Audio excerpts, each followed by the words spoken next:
Hello mga ka-Shepoy, I'm back for another food trip adventure.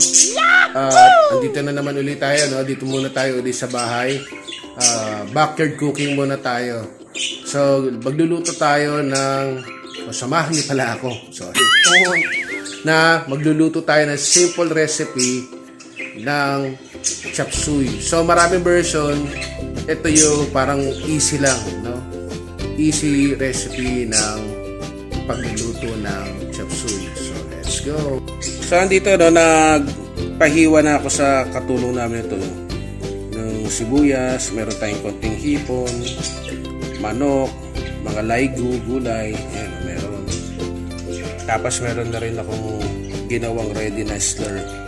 Palam yung slur, cornstarch inano sa tubig para lumapot na maya yung sauce. Tapos, meron na rin tayong atay. So, ayan. So, madali lang, no? So, luto na tayo!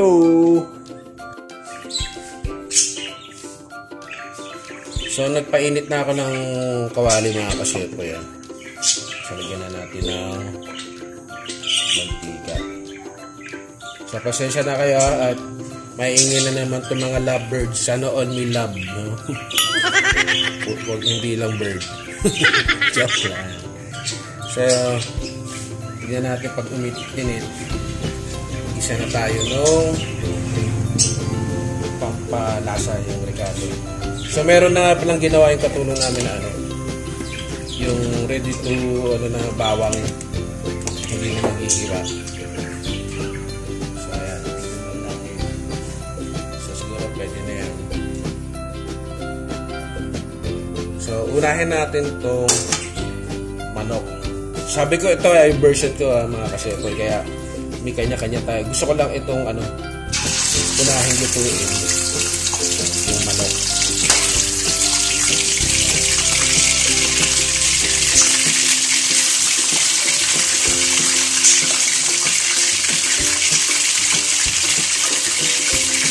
Ano pala itong ginamit ko? Pakpak ng manok. So, muna natin. Wala pa itong pampalasa. Mamaya-maya. Brown lang natin.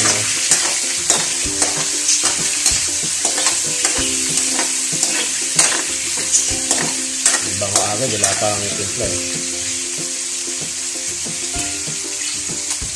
So, lalagyan natin ng patis. Shout out sa tita ko, no? Tita Star na nasa Amerika. Opo. Ano po tayo, no? Ano pa rin tayo sa pagkain. Mahirap na. Isa lang ang ating buhay, ang ating kalusugan. Opo, kukuntihan ko na po yung mga pampalasa. So, ngayon, ang gagamitin ko muna, mga ka-Shepoy, patis. Kasi nag-comment yung tita ko na nanonood from United States of America. No? Doon siya sa California, Los Angeles. Kaya patis siya ginamit ko. Hindi muna ako naglagay ng magic sarap. Pero magic, baka naman, no? So, ito patis ang ginamit ko.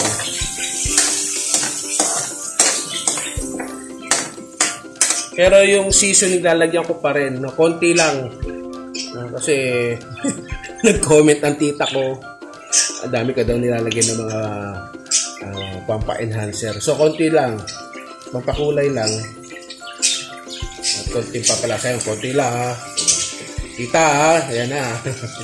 So, ito. Paminta. Lagyan natin.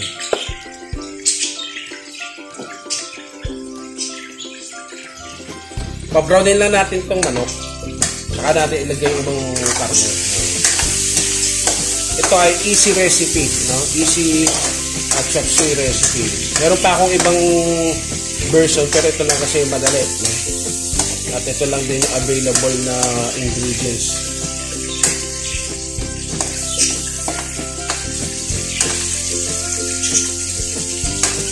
Bango.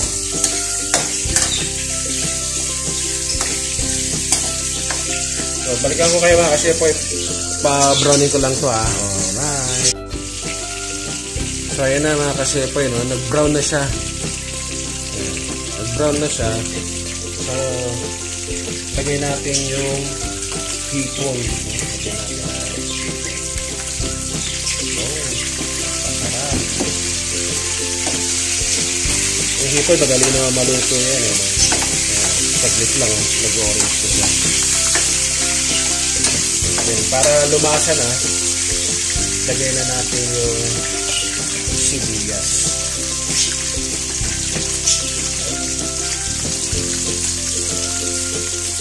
Lalo. Saka natin lagyan nung ginawa nung katulong namin na ready kong tukok. Naka ano na yan, oh. Nakahiwa na tsaka niluto niya na. Kaya hindi ka na magagayat. Madali na magluto ng kahit anong lang. Kaya nagbubango na siya ulit. Kailangan mo lang. Ang kutsala natin ito, no? Pag naluto yung ricado, yung sibuyas.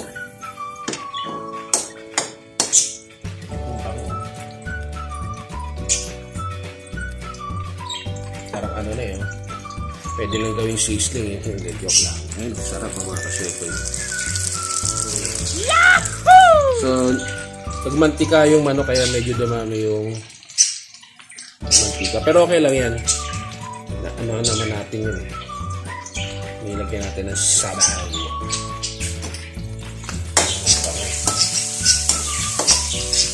Gawin lang natin yung lasa.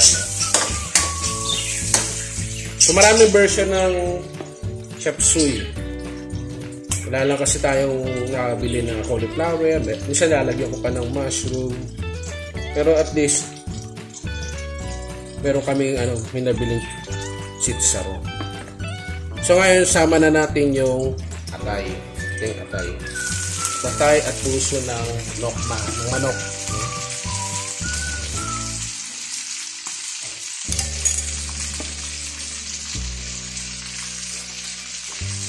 So, tita, konti lang. Lalagyan ko lang ulit, Tita Star. Konti lang ng oyster sauce. Kasi pinapanood tayo ng ating mga kamag-anak din. Siyempre, nagmamalasakot sila. Ganuntian ko lang. Konting lagay lang.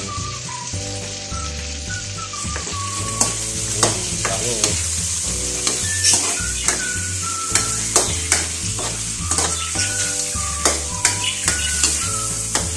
Pagka medyo na ano na yung atay, pakasan natin yung atay. Dahan-dahan lang kasi yung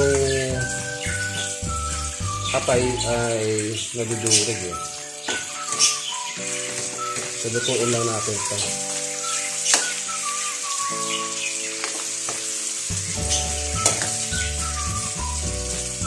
Baligyan ko ya. Wait lang. So, sinimmer ko muna. Meron palang baboy na hindi ko napansin. Inihabol ko mga kasepoy. Pero luto na po yun, oh. Kaya, isinama ko ngayon sa gisa. Kaya, hinaan ko yung apoy, tinakpang ko para sumabay na. Babay na muna Ayan na guys. Wow! So lalagay na natin yung gulay Wait lang. So unahin muna natin itong matitigas. May sayote, beans at saka carrot.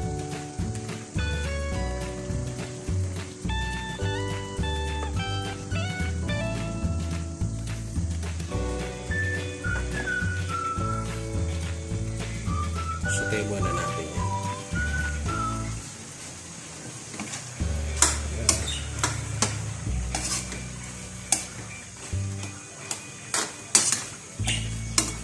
Hindi kumanda yung tsura. Yan pa lang. Yan pa lang. So yan mga ka-chef. Ang bango. Lalagyan ko pa ng paninda. King. Ang ganda, ang sarap. So, wait lang. Lagyan natin. So, katapos yan, lagyan na natin itong iba. Yung repolyo at saka yung sitsaro. Yung nakikita nyo, no, hindi na napaliit ng katulong namin pero ano yun string beans, baka akala, tama. Baguio beans pala, pag string beans, ano yun, sitaw. Ano yung Baguio beans? So, ayan.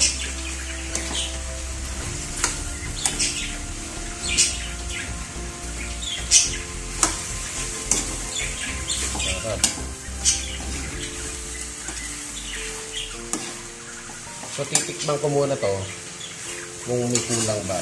Kailangan ko ba lagyan ng flavor enhancer. So, lagyan natin ng toyo. Pampalasa, pampakulay. Konti lang din. Iyo. Pag medyo umano na yung gulay, titikman natin. Ayan. Ito.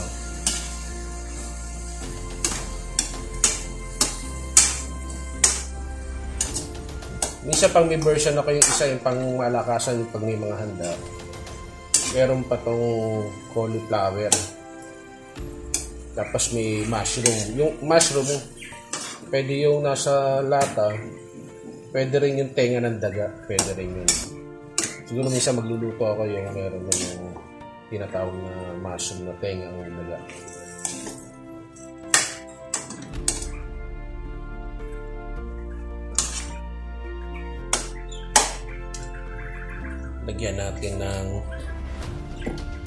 Lagyan na natin yung slur. Yung slur, cornstarch, no?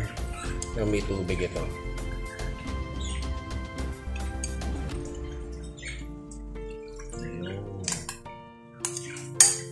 Pampalapot ng sauce.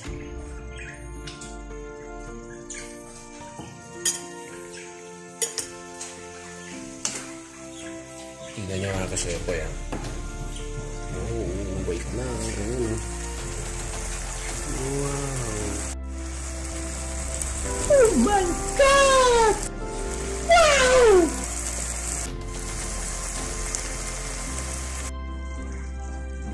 So, ayan, no.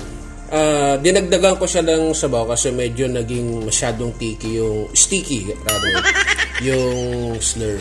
Kaya dinagdagan ko pa siya ng isa't kalahating mangkok. Maliit lang naman. Ito lang naman yung pinaglagyan ng slur.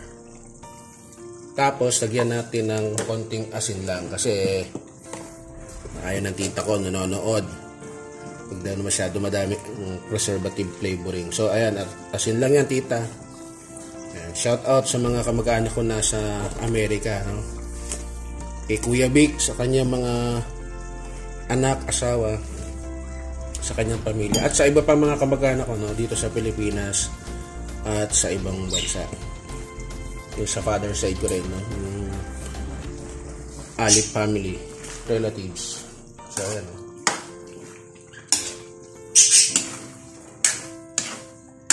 So, malapit na to. So, okay na to, guys, no? Wait lang, mag-ayos na tayo. Okay. Okay, mga kasepoy. So, tapos na ako makaluto, no? So, papakita ko na yung, ulam na niluto ko, no? Chop suey. No? Bago tayo kumain. So, let's go. Ayan, guys. Oh, yeah!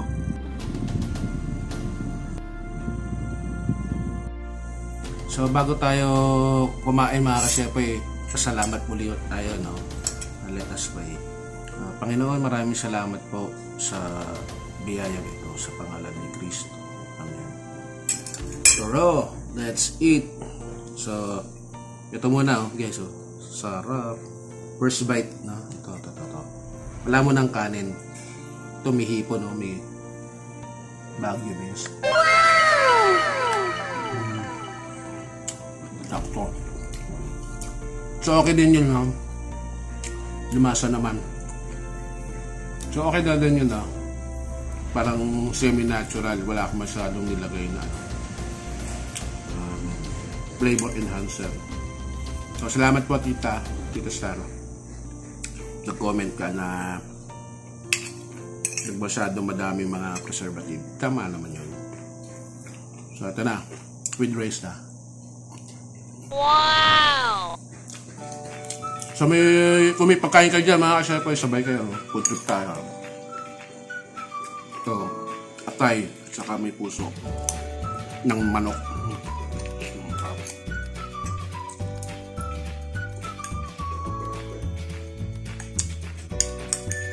Sarap, no? So may atay talaga eh. Ito, carrot, manok, hipon. Sarap. Pwede rin yung parang sa pansit eh. Solid to.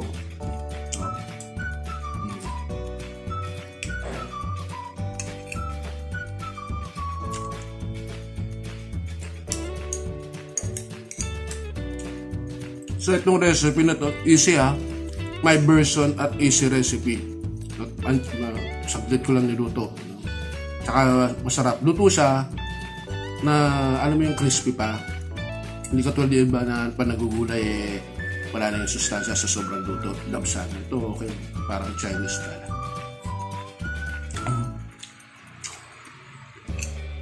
Crunchy. Hindi siya yung hilaw ha. Alam mong luto siya. Pero buhay pa yung ano. Ibig sabihin nandun yung essence ng gulay. Nandun pa yung vitamins. Wait lang mga kasepa. Okay guys. In-stop ko. Kumuha ko tinidor. Hirap kumain eh. So ito. Lagyan natin ulit. Ito may bell pepper pa. So. Sana all.